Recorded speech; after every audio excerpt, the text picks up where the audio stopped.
Main story, guys. Main story. Deep dive. Let's go to deep dive. Deep dive. Pakistan elections. So there's some background to this. You know the Godi media narrative of, oh, Pakistan mein halat bahut kharab hai. Yada yada yada. At least we are better. Very true narrative. I must say, it is very true. Pakistan is a nutty country. It is not exactly a democracy. But at the same time, having said that, this election showed some very interesting results, right? Right at the get go, I want to tell you that the Pakistani establishment, which is the military industrial complex and their politician friends, are the problem. The people of Pakistan are not the problem. Yeah, the people of Pakistan genuinely want things from their politicians, just like we want things from our politicians, right? So, just getting it out of the way, okay? Just like a general observation, to start this, okay? So yeah, so Pakistan, friends, Pakistan. What happened? What happened? First, let me tell you about the National Assembly. So this was the National Assembly election. It is like the parliamentary election that we have. They have two houses. One is the Senate and one is the National Assembly. It directly elected members, but it is a little bit of different. It is a little bit of different. Okay. Total seats 336, but not all of them go for elections, friends. 266 seats are what go for elections. 60 are reserved for women and 10 for religious minorities. Okay. So how it works is that these elections happen 266 seats, and then through proportional representation, like for example, if a party gets like 50% of 266, then they get to pick the 50% of the women seats and 50% of the religious minority seats as well. So that would be 30 and 5, so 35 additional seats, right? So that is what proportionality and how it happens in Pakistan. Term is for 5 years. But interestingly enough, they have had 30 prime ministers and none of them, not a single one, has completed a full term. They haven't. So Nawaz Sharif has been the longest serving prime minister. Or wait, Zardari has been the longest serving, or Nawaz Sharif. Shit, I think I got this wrong. मुझे fact check करो, okay? Chat, if I'm saying something wrong. Is it Nawaz Sharif or Zardari? Maybe I wrote it wrong. One of them is their longest serving prime minister. Again, did not complete a full term, but has like 9 years of non-consecutive terms throughout, right? Okay, so elections happened. There are 4 contenders. Ah, you thought there were 3. No, there are 4 contenders. One is, of course, Nawaz Sharif, Imran Khan, and Bilawal Bhutto Zardari. Yeah. And of course, the 4th contender is Pakistan Army. Oh, it is Nawaz Sharif, right? Yes, I thought so. I was like, I'm wrong. Thank you, chat. Thank you. So, yeah, so there are 4 contenders. And I genuinely think Pakistan Army is a contender, and I will explain why. So, Nawaz Sharif, right? So, he has served as the Prime Minister for 3 non-consecutive terms. 1990 to 93, 97 to 99, and then fun things happened in 99, which is a military coup happened in 99, and he had to go in exile. And then 2013 to 2017. Okay. Accused of financial irregularities, money laundering, and his name had come up in the Panama Papers. Unlike in India, Panama Papers caused a giant thing in Pakistan. Imran Khan took advantage of it and also like propelled himself to the prime ministership. And he's been an on and off military favorite. Currently he is on. Imran Khan, he founded the Pakistan Tehreek-e-Insaf in 1996. He wants to build a new Pakistan, Naya Pakistan. Became prime minister in 2018, marking the first ever democratic transition in power in Pakistan's history. But that is alleged because apparently in 2018, the establishment was backing Imran Khan. Otherwise, he wouldn't have won. He wouldn't have won. That it is as simple as that. So technically, democratic transition of power, you need to like take it with a giant fistful of salt. He was ousted from power in April 2023 through a no confidence vote, alleging foreign interference and a conspiracy against him. So when this whole campaign was going on to oust him, before that, he had messed around with the army. So what happened is Imran Khan was the president in was the army favorite in 2018. but he was okay for a while. Then kind of started doing some random things which go against what the military wanted. The main one being he wanted his own ISI chief to be appointed, not the army appointee. And that kind of pissed off the army. वहाँ से शुरुआत होता है. That is where it starts. And then he started spreading this conspiracy theory that the US basically wants him out. And that's why they are funding all the opposition, like, George Soros narrative, something like that, and to oust him. That was his whole quote-unquote conspiracy theory. I'm not so sure if it is actually a conspiracy theory, because the US has always had a lot of interest in Pakistan. They give a giant amount of aid. Historically, America and UK have both been siding with Pakistan. Even when it comes to issues of Kashmir, UK especially has been siding with Pakistan, not with India. So they are like very like bachkan ke friends. Bachkan hi bol sakte, because Pakistan is not exactly a very old country. But yeah, so we'll call it a conspiracy theory. We'll call it one.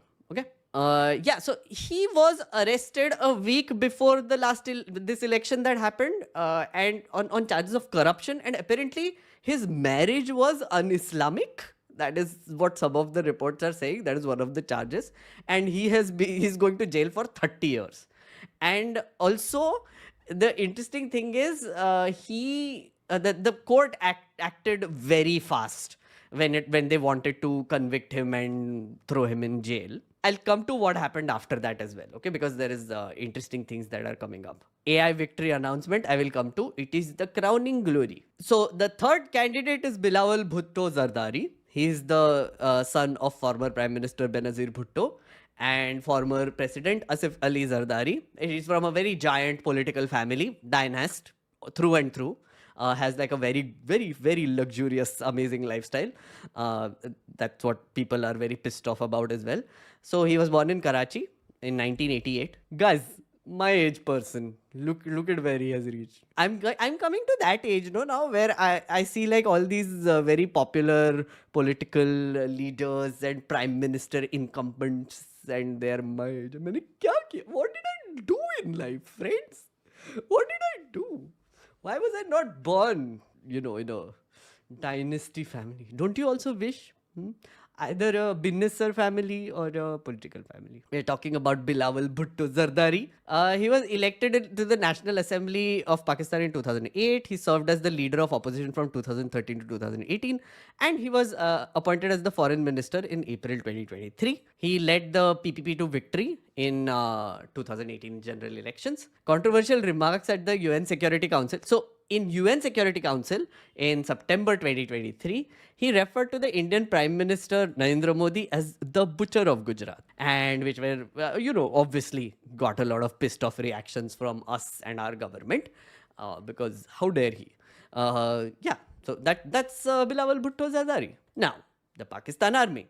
The reason why I have included them is as a contender in the election is because they have the Pakistan Army has so far staged 4 coups and ended up ruling the country directly for a significant number of years, and also or by having like proxy politicians everywhere. So very pretend democracy they have. Okay, they have influence on the media completely. They support the favored politician, and they have intense amount of business interests also. So wahan pe the army officials are genuinely running like massive businesses. So so basically it is a contender, and they meddle with politics all the time, and that is one of the reasons why none of the prime ministers have completed a full term. And also coups keep happening, assassinations, coups, all the things. Okay, I'll go to rigged election, but some comments first. Let's be Delulu till we get some Solulu. Correct? Every Indian's favorite topic, Pakistan. Yes, exactly. But Vinay, I was also thinking about this while I was preparing for this. I was thinking, nobody really talks about Pakistan in a sensible way, no? Like it's always this attacky, emotional, like "मारो उनको, cut, like this whole political rhetoric filled sort of a thing. And also it is compared with India all the time to show that, oh, हम इतने भी बुरे नहीं हैं. Do you see your neighbor? How bad it is? How bad it is? How bad?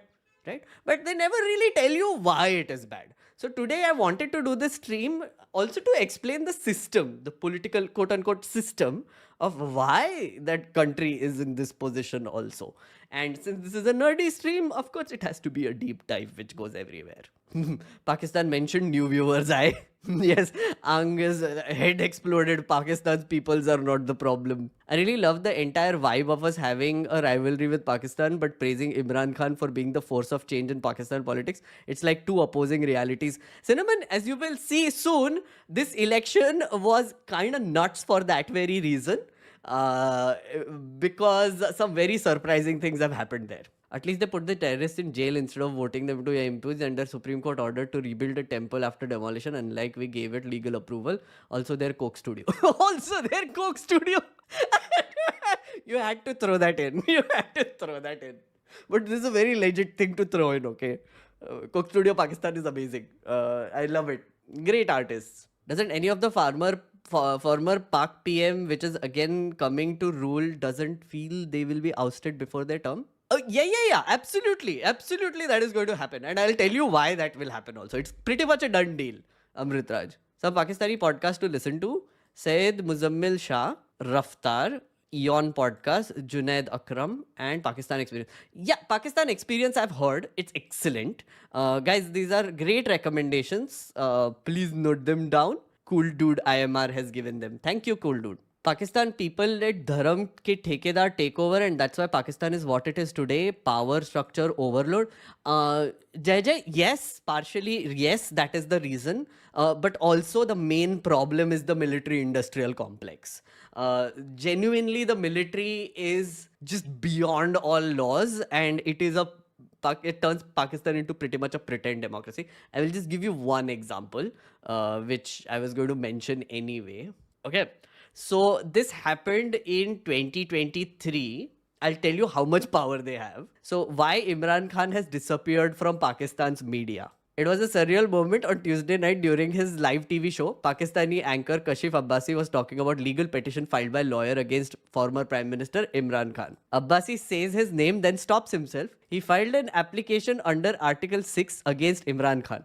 I apologize against chairman of Pakistan, Tehreek-e-Insaf. Right? And you know why he did it? Because on May 31st, Pakistan's media regulator PIMRA sent out a directive to Pakistan's news channels. After mentioning the events of May 9th, the directive reminds media channels that they must refrain from providing airtime to individuals who propagate hate speech. So the media was literally ordered to not mention his name or show like his images or his video. So that's why Pakistani media had to mention, like, say things like he's the chairman of Pakistan Tehreek-e-Insaf when they were covering news about him. Imagine the amount of power they have over the media. They were told not to run any news that bears his name, and if you do, you will be responsible. Pakistan TV. But yeah, a ridiculous state. Their Godi media is next level. Basically, the army controls their media, and they even tell them that you cannot even mention his name when doing news. And then they were like, oh shit, kya bole? Sometimes by mistake, they had to apologize for taking his name. So it was the industrial military corporacy that took over Pakistan. Precisely. Okay, continuing with deep dive. So let's look at the rigged elections. So what happened during the elections? The usual, they have ballot voting. So there were reports of booth capturing. Literally army people going to random booths and making people vote in certain way, and other party people also given a free reign to just go in. The thing is, surveys were saying that Imran Khan is the clear favorite. So what they did genuinely before the elections, and this is where it gets crazy, is they put Imran Khan in jail. Yeah.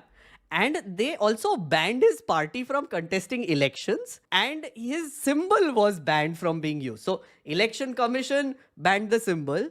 courts sentence Imran Khan, and also election commission has banned the party from contesting. So what happened is that the people who were preparing to contest from Imran Khan's party, they were like, oh shit, and then they had to fight as independents on different symbols, right? But obviously people knew that they are backed by PTI, like, which is Imran Khan. So there are like some very interesting posters that came up with like random symbol with like a tiny bat on the corner somewhere, so that people know that, oh, this is the one backed by Imran Khan. So yeah. And then the election commission was damn shady, because on counting day they started, and then suddenly when they saw like a surge happening for the independent candidates, I'm doing it in quotes because they were technically supported by Imran Khan. When they saw a surge, they stopped counting. The election commission website was shut down. And literally, you could not see the elections for like literally a day. And all the news channels were also like, ha, ye to hona hi tha. This is going to happen, because they all knew that the actual candidate is Nawaz Sharif, who is the military-backed candidate. So even the media snarkily basically now, sort of says it. They don't say the military or army, they call it the establishment, right? So they... they were also like, हाँ ये तो होना ही था, election commission website हाँ बंद हो गई, of course होना था. Then results came in. Okay, the results, brace yourself. Okay, so Pakistan has a very bad history of people turning up for elections. Okay, they so because of obvious reasons, like, I mean, everybody's like, if the military is going to take the call anyway, the unelected people, the establishment is going to take the call, why should we even bother voting? Why? So historically, recent decade, the voting percentage has gone up till 52%, which is very bad. But this election, 70% turnout was seen for the first time in Pakistan's history, which means suddenly people have imposed their faith in elections, and they're like, no, this time we are going and voting. And who did they vote for? So 44 political parties were vying for 265 seats. Out of those 44, PTI, Imran Khan's party, was not one of them, because they were all independents. Independents, which were backed by PTI, won 101 seats. Nawaz Sharif has won 75 and Bilawal Bhutto has won 54. Now Nawaz Sharif, because army favorite, before the results actually came in, he went and gave a victory speech. And then wahan pe bhi he was really doubtful, because he was like, no, we didn't get majority. We didn't. But we are in talks with Zardari and people to sort of have like an alliance. So now there is news trickling in that they will probably have Bilawal Bhutto as the candidate, prime minister candidate, and they will have a government with Nawaz Sharif. I don't know. That is still yet to be declared. And the army favorite, Nawaz Sharif, he didn't do well. And Imran Khan technically won the election. So the army has lost. Okay, let me tell you what happened. Okay. So Nawaz Sharif, army favorite, right, who is supposed to be technically winning after doing all the rigging and the booth capturing and whatever. Despite all of these things, despite banning an entire party and hamstringing them, taking away their leader, arresting, all the things, the independents won. So it is kind of crazy, because now this is like a people's mandate against the army, the establishment, which is interesting.